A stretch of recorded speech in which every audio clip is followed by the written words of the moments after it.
You ever open Instagram, see someone your age buying a house, getting married, taking a trip to Italy, and suddenly you're like, wait, am I failing? 'Cause here's the thing. 5 minutes ago, you were totally fine. Your bills were paid. Your paycheck hit. Life was okay. And then boom, you see one post. And now you feel behind. Not broke. Not irresponsible. Just behind. And what's wild is, nothing about your actual financial situation changed. Only your perception did. Look, if you've ever thought, I should be further along by now, everyone else seems to have it figured out, I'm doing everything right but still feel behind. Yeah, that's not just you. That feeling, it's not a money problem, it's a psychology problem. My name is Ryan, and I spend way too much time thinking about personal finance and money psychology. If you're someone who feels like you're doing okay financially, but still feels behind compared to everyone else, make sure to hit the subscribe button and give this video a thumbs up if this helps you out. Alright, let's start by challenging a belief that is absolutely wrecking people's mental health and financial confidence. The belief is this: if I feel behind, it must be because I am behind. Here's what most people don't realize. Feeling behind is not a reliable indicator of financial failure. In fact, in many cases, it's the opposite. Let me show you what I mean. The stat that changes everything according to the Federal Reserve Survey of Consumer Finance. The median net worth for Americans under 35 is around $39,000. Let me say that again. Median, not average, median. Meaning half of people under 35 have less than that. And yet, if you're 28 years old with $15,000 in savings, $8,000, invested some student loans, and you're paying rent, you probably feel like you're failing, even though, statistically, you're doing better than most. So why does it not feel that way? This is where psychology kicks the door in. Your brain is terrible at evaluating progress. Your brain does not measure success in absolute terms. It measures success relative to other people. This is called social comparison bias, and it's been studied for decades. Back in the 1950s, psychologist Leon Festinger found that humans evaluate their own progress by comparing themselves to others, especially people they perceive as similar. Translation: you don't compare yourself to billionaires. You compare yourself to coworkers, friends from college, people your age on social media. And here's the problem: you are comparing. You're behind the scenes to everyone else's highlight reel, which is a guaranteed way to feel like you're losing. Why everyone else always seems ahead now? You might be thinking, okay, but some people actually are ahead. They bought a house. They invested early. They're crushing it. Sure, some are, but here's what most people don't realize. We massively overestimate how well the average person is doing. Let's look at some numbers. Roughly 40% of Americans can't cover a $400 emergency without borrowing or selling something. Over 60% of people live paycheck to paycheck. Including many high earners, the average car payment is now over $700 per month. So when someone looks ahead, what you're often seeing is not progress. It's leverage, debt, lifestyle inflation, pressure. But debt looks a lot like success until it doesn't. The invisible timeline trap. This is where it gets really interesting. Most people are chasing an imaginary timeline. Graduate by 22, good job by 23, engaged by 25, house by 30, financially set shortly after the problem. That timeline made sense in 1975. Back then, housing cost approximately 2 to 3 times income, college cost a few $1,000, pensions were common, healthcare was cheaper. Today, housing is 6 to 8 times income in many areas. College can cost $100,000 plus. Pensions are gone. Healthcare is a mess. Same expectation. Completely different economy.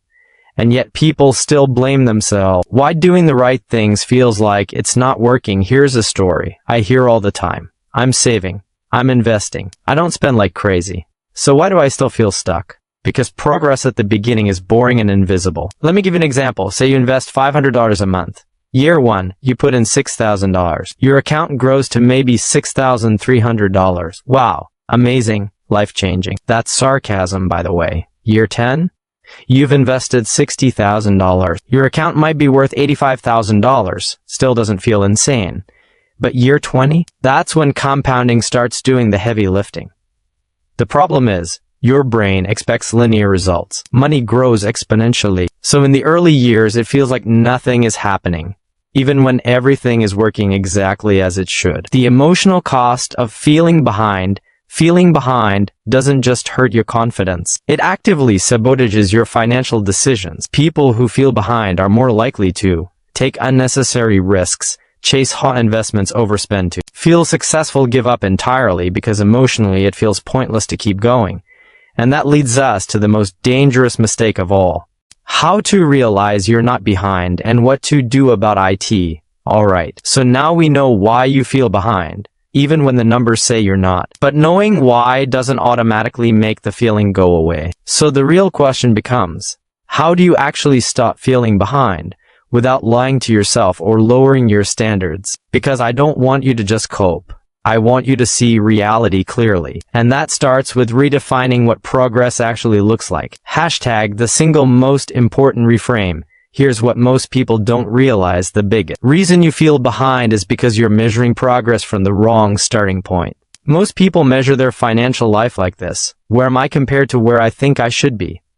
That's the problem. Because where you should be is imaginary. It's based on a different economy, someone else's life, or a version of success that was never defined clearly. Instead, the only measurement that matters is, am I moving in the right direction, at a pace I can sustain? That's it. Direction over position. Because position can lie to you. Direction doesn't. Hashtag why progress feels slow even when it's working.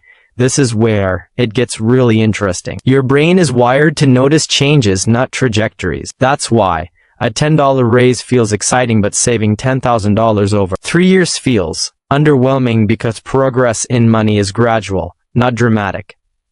Let me give you a real example. Imagine two people. Person A makes $70,000, saves nothing, upgrades their lifestyle every raise. Person B makes $60,000, saves $500 month, lives below their means. After 1 year, person A looks ahead. After 10 years, person B has options.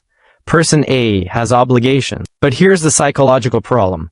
The pain of delayed rewards feels worse than the pain of future stress. So people choose the option that feels better now, even if it hurts later. That's not stupidity. That's human wiring. Hashtag the everyone is passing me illusion. Now, you might be thinking, okay, but I'm not imagining this. People actually are passing me. Some are, but far fewer than you think.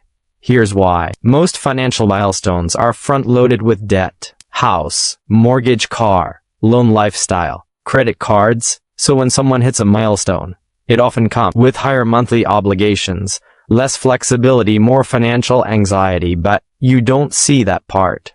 You see the keys, the vacation photos, the new car smell. You don't see the anxiety at 2 a.m. Hashtag why stability is underrated and rare. Here's a stat that should honestly calm a lot of people down. According to the Federal Reserve, a huge percentage of Americans experience income volatility year to year, meaning job changes, layoffs, reduced hours, unexpected expenses. So if your life feels boring financially, that's not failure, that's stability. And stability is the foundation of wealth. You can't compound chaos. Hashtag the compounding you can't see yet. Let's talk math again. But real math. Say you're 27 years old. You start investing $400 a month. That's $4,800 per year. After 5 years, you've invested $24,000. Your account might be worth approximately $28,000, which feels fine. After 15 years, you've invested $72,000. Your account might be approximately $140,000. Still not insane. After 30 years, that's when compounding turns violent. You're looking at $450,000 to $600,000 plus. Same behavior, different phase. The problem is, you're judging a 30-year system by 3-year results. Of course it feels disappointing. Hashtag why more income won't fix the feeling. This one trips people up. They think, if I just made more money, I wouldn't feel behind. But here's the uncomfortable truth. Feeling behind scales with income. Someone making $50,000 feels behind. Someone making $80,000. Someone making $80,000 feels behind. Someone making $150,000. Someone making $150,000 feels behind someone making $300,000 because the comparison never stops. So if you don't fix the framework, No amount of money will fix the feeling. Hashtag the real definition of being ahead. Here's the definition no one tells you. You are ahead if you can handle emergency without panic. You can say no to things that don't align with your values. You're not trapped by your lifestyle. Your future is improving, not shrinking. That's wealth. Not the stuff, not the timeline, the options. Hashtag 3 practical shifts that change everything. Let's make this actionable. Hashtag shift first. Track net worth, not just income. Income feels good. Net worth tells the truth. Even small increases matter. Seeing progress, even slow progress, retrains your brain to recognize momentum. Hashtag shift second. Create a financial floor, not a ceiling. Instead of asking, how rich do I need to be? Ask, what's the minimum level of stability I want? Emergency fund. Low fixed expenses. Consistent investing. Once the floor is built, everything feels less urgent. Hashtag shift third. Shorten the time horizon. People burn out because they think in decades. Don't. Think in 90-day goals, 1-year improvements, annual check-ins. Wealth is built in chunks, not leaps. Hashtag the emotional turning point. Here's the moment things usually click for people. They realize, I don't actually want to win right now. I want to win eventually. And that realization is freeing because it removes the pressure to perform on someone else's schedule. Hashtag why quitting is the only way to actually fall behind. This is important. You only fall behind if you stop learning, you stop saving, you stop adjusting. Everything else is noise. Messy progress still counts. Slow progress still counts. Progress you don't feel yet still counts. Hashtag final reality check. Look, the economy changed. Timelines changed. Costs changed. But the math of wealth didn't. Spend less than you earn. Invest consistently. Avoid lifestyle traps. Stay flexible. That formula still works. It just doesn't go viral. Hashtag final motivation and call to action. So if you're watching this thinking, wow, maybe I'm not failing. Maybe I'm just early. That's the point. You're not behind. You're building something that takes time. If this helped reframe how you see your progress, hit the like button, subscribe for more money psychology and real-life finance, and remember, the people who win long-term usually look unimpressive at the beginning. That's how you know it's real. I'll see you in the next one.